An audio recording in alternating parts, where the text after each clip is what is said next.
كشفت لجنة ملف قطر 2022 عن مفاجأة كبيرة بإعلانها انضمام النجم العالمي زين الدين زيدان للائحة سفراء الملف.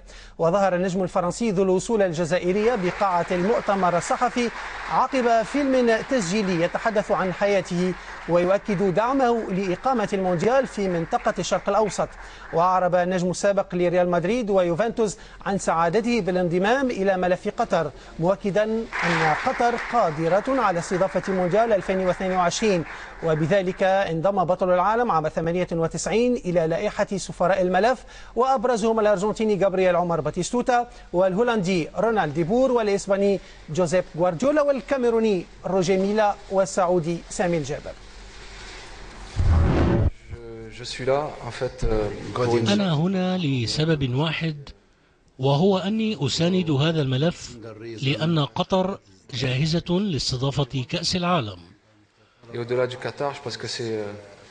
وأظن أن الأمر لا يتعلق فقط بقطر، بل بمنطقة الشرق الأوسط التي تستحق أن يقام فيها المونديال.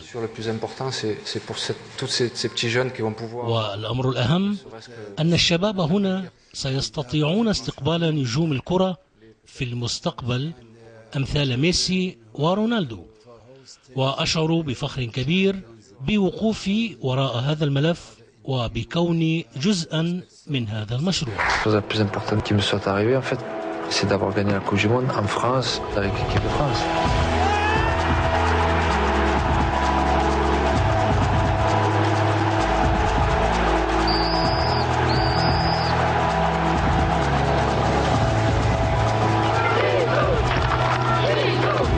Le fait de me voir sur l'Arc de Triomphe, de voir Zidane président, j'ai eu un choc en fait.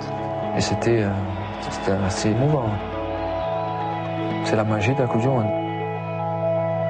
Le foot a le pouvoir de réunir et de rassembler les gens.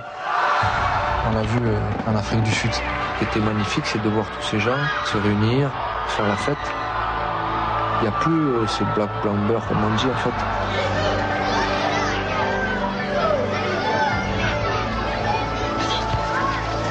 Quand je pense à tous ces jeunes du Moyen-Orient, leur manque un événement comme celui de la Coupe du Monde pour justement prendre une autre ampleur. Je crois que c'est le moment pour le Moyen-Orient d'accueillir cette Coupe du Monde. Le foot appartient à tout le monde.